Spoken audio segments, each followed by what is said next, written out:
Muito bem, estamos de volta. Você está aí pensando, né? Tá com soninho? Será que você está sofrendo privação de sono? Bom, a gente passa cerca de 1/3 da nossa vida dormindo.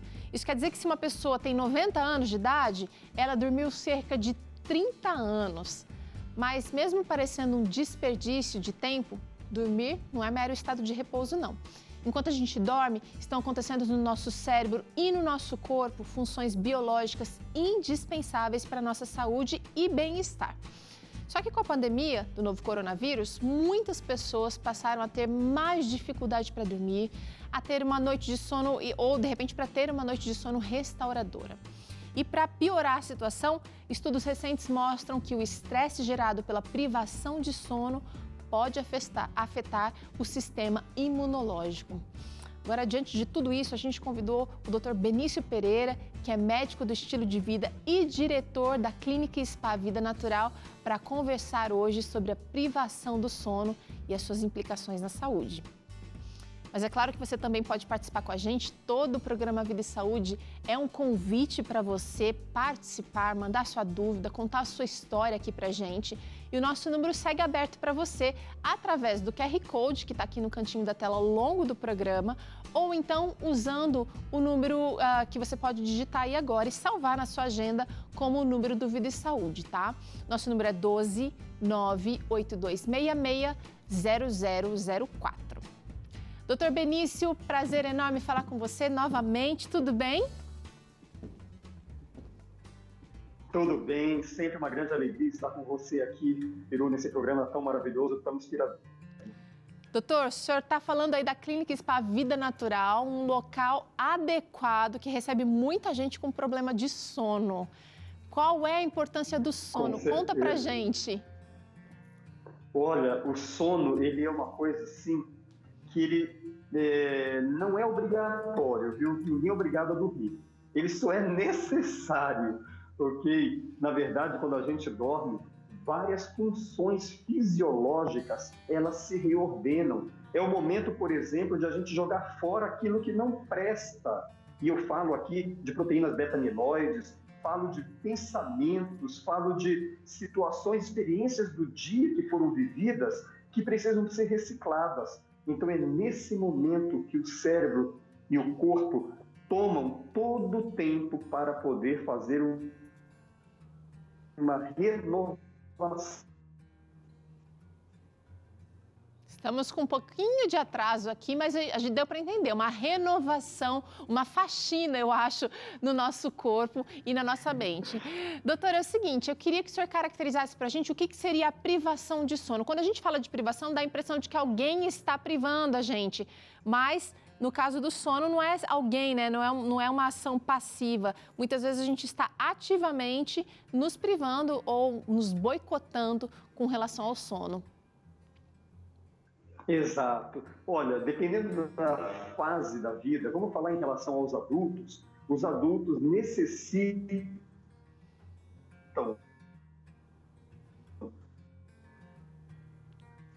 Vamos tentar conexão com ele novamente. Uma média de...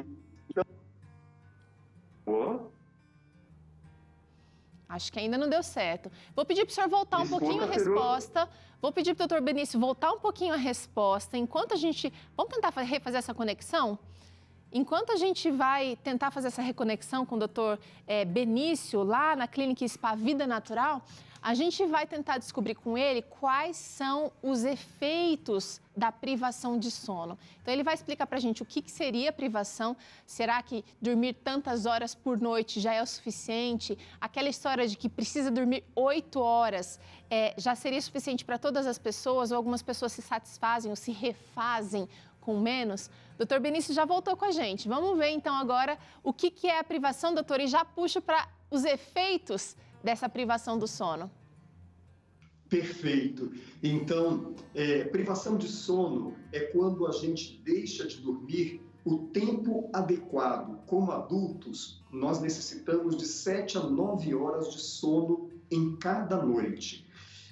Só que, dando uma média de 8 horas, não é? Então, quando nós dormimos menos de 7 horas, nós temos a famosa privação de sono. E muitas vezes essa privação, ela é decorrente do trabalho que a gente tem, né? Tem pessoas que, infelizmente, necessitam trabalhar no período da noite. Agora, tem pessoas que escolhem pelo dia.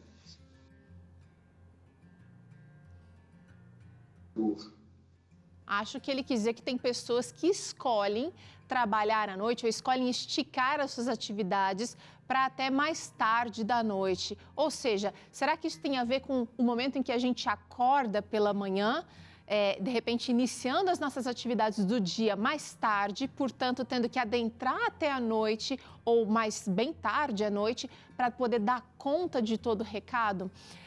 Doutor, mas então não importa muito as horas que eu durmo, mas sim o momento em que eu vou dormir também é importante? Lógico. O nosso corpo ele responde a um ciclo chamado ciclo circadiano. Então, através dos nossos olhos aqui, captamos a luz e automaticamente nos relacionamos com os movimentos de rotação da Terra. E isso dá o que é o dia e a noite. E o nosso corpo produz hormônios e outras substâncias de acordo com a hora do dia. A produção de melatonina, por exemplo, que é o hormônio fundamental para o nosso descanso, ela começa ao redor de 9, 9h30 da noite. É uma maior produção. E depois ela vai decaindo ao longo da madrugada, justamente porque depois a gente se prepara para o despertar. Se eu durmo antes da meia-noite, várias horas antes da meia-noite, melhor, vou ter muito mais proveito dessa melatonina. Agora, quando a gente dorme depois da meia-noite, a gente vai ter um tempo mais curto de aproveitamento desse hormônio. Entendi. E mesmo que eu durma mais cedo, mas acorde lá pelas 4 da manhã, não tem problema, né, doutor? Vou acordar à noite ainda, mas vou ter descansado ou regenerado suficientemente. Exatamente. Isso é muito importante. Aliás, a gente deveria reaprender com os nossos avós que moravam na roça e eles iam dormir com as galinhas e despertavam com os galos. Não é? Eu acho que essa é uma boa dica. Doutor, agora é o seguinte, eu quero chamar a atenção do nossa amiga que está nos assistindo, para alguns sintomas da privação de sono. Vem cá, você sente isso aqui, olha, durante o dia, você sente cansaço, fadiga? Pode ser efeito da privação de sono, né, doutor? Exatamente. Os nossos músculos necessitam, como qualquer máquina, necessitam desse momento para relaxar. Então, relaxamos mente, cérebro e relaxamos também toda a musculatura. No sono, por exemplo, a gente tem um gasto cardíaco diminuído, o coração bate mais lentamente, ou seja, tudo se diminui, tudo se economiza para justamente dar toda a energia para o dia seguinte. Olha esse outro sintoma aqui, me fala se você tem sentido. Você anda esquecendo, vai para o mercado e esquece de comprar aquele ingrediente para fazer o bolo, ou de repente esquece o dia da aula importante que você precisa cumprir aquela reunião, anda tendo falhas de memória por aí. Eu quero que o senhor fale um pouquinho, doutor, agora sobre essa questão aqui a curto e a longo prazo. Olha, muita gente me procura perguntando, doutor, eu estou com falha de memória, né? Estou estudando, mas parece que a coisa não grava, me falta atenção. E um dos causadores disso pode ser a privação de sono, com toda a certeza. Então, tanto a memória no curto prazo ela é prejudicada, quanto a memória de longo prazo. Por exemplo, pode ser que se a gente se acostume a se privar de sono, que a gente esteja se preparando para um Alzheimer, que esteja silente ali. Todos os dias nós produzimos grande quantidade de uma proteína chamada beta-amiloide, uma proteína tóxica que se deposita na região, no nosso cérebro, ok? E é à noite que nós conseguimos fazer o depuramento dessa proteína, de jogar fora. Como? Nós temos um líquido que banha o cérebro, chamado líquido cefalorraquídeo. E quando nós dormimos entre 7 e 9 horas por noite, nós aumentamos a reciclagem desse líquido em mais ou menos umas 6 vezes. E é como se a gente estivesse lavando literalmente o cérebro para jogar fora boa parte dessa proteína amiloide, porque se ela fica armazenada, pode ser que o Alzheimer ele esteja se desenvolvendo em nós. É lógico, é uma doença multifatorial, não depende apenas disso, mas o sono é um grande desencadeador desse mal. Olha aqui, vem cá, todo mundo indo para a cama mais cedo a partir de hoje, hein, gente? Chegou uma pergunta aqui, doutor Benício, vamos ver quem é que está interagindo com a gente. O Ferdinando Oliveira. Oi, Ferdinando, está sempre aqui com a gente, prazer recebê-lo aqui. Ele está perguntando se a privação do sono pode impactar no funcionamento do sistema imunológico. Aliás, tem a ver com essa nossa menininha linda aqui, ó, Ferdinando, você acertou. A privação, ela pode causar a queda da imunidade. É exatamente isso. A melatonina, ela tem funções imunológicas, além da função do descanso, função na nossa memória, ela é um hormônio que participa ativamente do fortalecimento e da modulação do nosso sistema imune. Então, essa pergunta do nosso amigo é muito importante. É provado que pessoas que se privam de sono são pessoas que têm maior chance de adoecer, por exemplo, por enfermidades virais. Principalmente, não vou dizer principalmente, mas entre as enfermidades virais, aquelas enfermidades respiratórias. E como enfermidades bacterianas também, uma pneumonia, por exemplo, é produzida por uma bactéria, ok? E falando nisso, Teru, eu faço até um alerta aqui, que já foi estudado, não com a vacina da Covid, mas já foi estudado com a vacina da gripe, que pessoas que não dormem suficientemente, adequadamente, nos dias prévios a tomar a vacina, elas terão muito menor eficácia da vacina quando recebida. Olha! Então, exatamente. Então, eu posso extrapolar esse conhecimento para qualquer outra campanha de vacinação. Então, maior eficácia quando nós temos melhor sono. Agora, não só para a vacina, tá bem? A própria doença, ela é melhor controlada, seja ela qual for, quando nós temos boas horas de descanso. E olha esse outro sintoma aqui da privação de sono que muita gente tem reclamado, doutor. A tristeza, a irritabilidade. Tem gente que não está reclamando, mas tem outras pessoas que estão sofrendo as consequências desses sintomas aqui. Uma mãe mais triste, mais irritada, um marido mais triste, mais irritado, vai render menos no trabalho, vai produzir menos e vai se sentir insuficiente, o que é muito ruim. Justamente, porque o sono, como ele tem essa função de nos devolver a homeostase, né, o equilíbrio do corpo, e entre o equilíbrio está o nosso humor. O humor, ele é justamente bem equilibrado pelo sono. Quando eu privo de sono, o humor fica decaído também, e eu posso ter tanto tristeza. A falta de sono pode me levar, pode estar relacionada com depressão, por exemplo, assim como a falta de sono pode me levar a acessos de raiva, né? A toda essa irritabilidade, como você comentava. Até porque, doutor, olha, um outro efeito da privação de sono tem a ver com isso aqui, olha, vem pra cá, com alterações hormonais, que também vão alterar o humor, né? Justamente. Como eu falava, que nós temos um ciclo circadiano, que nós obedecemos aos momentos dia e de claros e escuros do dia, então os nossos hormônios eles são produzidos assim. Peru, isso é tão importante que enfermidades do grupo da síndrome metabólica, que compõem síndrome metabólica, como obesidade, diabetes, até mesmo hipertensão, tem muitíssima relação com a privação de sono.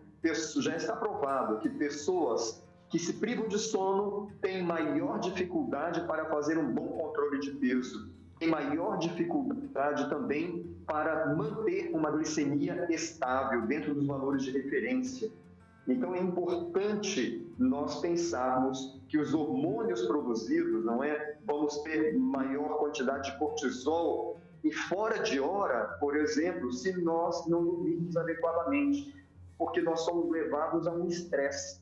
E vamos ter cortisol sendo produzido quando era para estar em repouso esse cortisol, né? A gente precisa de cortisol bem cedo na manhã para ter pique para durante todo o dia. Mas à tardezinha, à noite, eu não preciso. Privação de sono pode fazer com que o estresse gerado me leve ao aumento de produção de cortisol e entra no ciclo vicioso, maior cortisol, maior nível de estresse. Isso também ajuda a explicar a irritabilidade do outro quadrinho mostrado anteriormente. E, inclusive, prejudicando aí a indução do sono, né? Se o cortisol está lá em cima, dificilmente a pessoa vai querer dormir, ela vai estar agitada. Doutor, chegou uma interação importante porque nós somos feitos, os seres humanos têm muitas fases, e especialmente as mulheres sofrem com essas oscilações e fases. Olha essa interação aqui, vamos ver se a gente consegue ajudar. Eliana Almeida diz que está na menopausa e sempre teve dificuldades para manter o sono, mas agora piorou e muito. Como melhorar? É a pergunta dela, que é pergunta de $1 milhão, porque tem muita gente passando por isso, doutor. Menopausa mexe com o sono. Exatamente. Mexe completamente, mexe com toda a mulher, porque é uma disrupção hormonal. Esse período, principalmente o período do climatério, não é que é o período onde a mulher tem os fogachos, aqueles calorões terríveis. Então, é muito, muito importante, querida, que você tenha o máximo de equilíbrio em todas as outras áreas do estilo de vida. Porque eu costumo dizer, Peru e Rosana, que a nossa boa noite de sono, ela começa na hora que a gente levanta da noite anterior. Então, se eu vejo ou não o sol, se eu faço exercício ou não, o tipo de alimento, o tipo de estímulo, se eu tomei estimulante ou não, se eu sair para fazer exercícios respiratórios, ok? O tipo de conversa, o tipo de exposição aos eletrônicos, aos meios eletrônicos, às mídias sociais, tudo isso pode afetar positiva ou negativamente o sono. Então, para nossa amiga que fez essa pergunta, eu diria, quanto mais equilibrado for o seu estilo de vida, melhor vai ser, mais facilidade de vencer esse grande desafio. Doutor, o último efeito aqui da privação de sono, porque a Eliana, fica ligado aqui com a gente, porque nós vamos falar mais dicas sobre como recuperar, como dar conta desse sono, tá? Mas a pressão alta, o senhor mencionou aí, né? O diabetes, a obesidade, todos estão com maiores chances de ser desenvolvidos se a pessoa está assim, olha, gente, sem dormir o suficiente, com o olho esbugalhado aqui. Vem cá, você está se vendo assim no espelho de vez em quando, todo dia? Ai, ai, ai. Doutor, queria que o senhor comentasse agora. A Eliana puxou aqui, mas agora a gente vai trazer vários hábitos que ajudam a melhorar a qualidade de sono. E presta atenção você aí de casa, porque às vezes a gente dá umas dicas aqui, doutor, e a pessoa fala, mas eu já faço isso, mas presta atenção nos detalhes. Doutor Benício, eu vou virar algumas aqui, dicas então para dormir melhor, exercício físico regular e horário para deitar e acordar. Olha aqui, tem 2. Tem que ter rotina nessa receita aí. Isso aí é fundamental, rotina. Aproveito para dizer que quarto, ele foi feito para dormir. Cama é para deitar e descansar.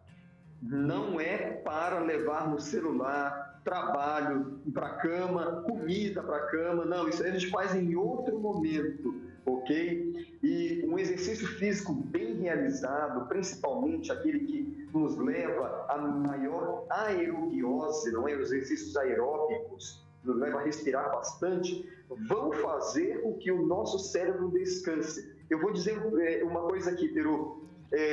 O nosso cérebro, ele só consegue relaxar para poder dormir se ele se cansar. E a única coisa que cansa o cérebro que pode fazer, melhor dizendo, o que relaxa o cérebro é aquilo que cansa o corpo. Cansou o corpo, o cérebro vai relaxar. Então, precisamos do exercício físico aí. Legal, legal. Olha, o doutor acabou de falar aqui uma coisa relacionada a isso. Cama é para dormir. Televisão no quarto, então, é um terror. Tá errado. Pensar, Teru, completamente. Eu preciso... Pelo menos uma hora... Não, eu só quero virar aqui junto outra dica, porque tem muito a ver com isso, que eu preciso deixar esse ambiente, então, de dormir, seja aí um quarto, nem que você tenha aí tudo conjugado aí junto, mas tem que ser um ambiente adequado, não dá para ter várias coisas acontecendo. O que seria um ambiente adequado? E essa questão aqui do eletrônico, que estamos viciados, todo mundo tem que se incluir aqui. Primeira coisa, acho que é a humildade, reconhecer que o erro tá entrando nos nossos quartos e tá deitando no travesseiro com a gente precisa mudar esse hábito. Exato. Celular, o ideal, se a gente pode se dar esse luxo, o ideal é deixar em outro cômodo da casa, não é? Eu sei que muitos profissionais da saúde, profissionais de outras áreas, às vezes estão de plantão e precisam ter o celular perto. É uma questão, mas na medida do possível que fique em outro cômodo da casa. E na hora que a gente vai deitar, o quarto precisa estar escuro, Teru, porque qualquer luz, qualquer luminosidade pode despertar ou bloquear a produção de melatonina, não é? Não despertar, no caso, é bloquear realmente a produção de melatonina. Então, outra coisa, o cheiro no quarto. Se a gente, para quem tem um pouquinho de dificuldade para dormir, seria bom até colocar algumas gotas de uma essência de lavanda. Ou se tem folhinha da lavanda para colocar perto do travesseiro, isso emite, não é? Exala um bom olor e isso faz com que a gente adormeça mais tranquilamente. Outra coisa que não podemos deixar de fazer é aquecer bem os pés. É provado, Teru, que pessoas que têm o pé quente dormem melhor do que aqueles que têm o pé frio. Então, olha, não precisa se preocupar se alguém vai chamar você de velho. Eu, por exemplo, durmo com uma meinha toda noite. Não importa muito, como a nossa região aqui é um pouquinho mais fresca. Então, esfriou, eu estou colocando a meinha no pé, porque isso é garantia de uma boa noite de sono. E, doutor, quando eu esqueço a meia do pé, o Vanderlei me ajuda, que o pé dele é sempre quentinho, ele esquenta o meu. Agora é o seguinte, cochilar à tarde pode prejudicar o sono? E eu quero saber, doutor, a gente assanhou aqui o pessoal, dá para recuperar o sono perdido? A gente consegue realmente, vou passar o feriadão dormindo, ou então nas férias eu vou dormir bastante, aí recupera toda essa privação que eu venho sentindo do sono? Olha, eu diria para você que o sono, infelizmente, a cada noite eu preciso ter a quantidade necessária de descanso. E essa quantidade não é cumulativa. O que eu dormi demais hoje, vamos dizer que eu vou tirar o fim de semana para dormir, então eu vou passar o domingão todo na cama. Eu posso até passar, mas isso vai me fazer bastante mal e não vai me recuperar nada do sono que eu perdi. Infelizmente, sono perdido é um sono que não volta mais. Eu trabalhei por 12 anos à noite, Teru. 12 anos. Eu digo que nesses 12 anos eu trabalhava noite sim, noite não, e eu digo que eu perdi 6 anos de sono. Tive consequências muito graves disso, né? Uma enxaqueca terrível, e graças a Deus já venci, né? Agora ela está muito mais esporádica depois de melhorar o estilo de vida, mas ainda tenho, né? Tive problemas de memória, né? problemas hormonais e tudo mais, porque a privação de sono, ela é tremenda. Por mais que durante o dia eu dormisse, né? Eu ia para casa, fechava tudo, coloquei um negócio preto na janela e tal, mas o corpo sabia que era dia. E por mais que eu tentasse dormir 8 horas durante o dia, eu dormia no máximo 3 horas e meia. É bem mais difícil, né? é bem mais difícil. Era muito mais difícil, exatamente. Agora, doutor... Pois não. Eu acho que alguns pequenos hábitos podem fazer grande diferença. A gente falou dos eletrônicos na cama, a gente falou aqui da importância do exercício físico, mas existe uma uma coisinha que mexe muito com a rotina das pessoas. E eu sinto dizer, mas a cafeína e refeições pesadas podem sim interferir no sono. Tem gente que fala, mas eu tomo de manhã o cafezinho, só uma xícara por dia, ou eu tomo no começo da tarde. Não vai, mas já passou o efeito, não vai interferir na minha noite de sono. O que o senhor tem a dizer sobre isso? Olha, para vocês terem uma ideia, uma dipirona, ou um remédio, não dipirona, um remédio para dor de cabeça que contém a cafeína, normalmente ele tem de 30 a 50 miligramas de cafeína, ok? Quando a gente vai para uma xicrinha de café, ela pode ter de 90 a 120 miligramas de cafeína.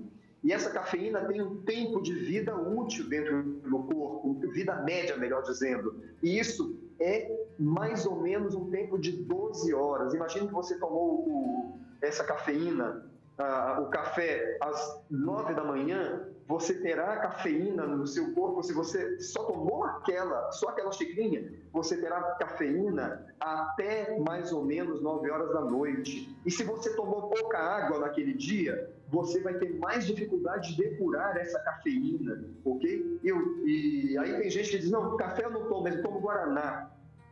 O Guaraná tem 10 vezes mais cafeína, aproximadamente, do que o café. Então é outro grande estimulante. E vários outros, né?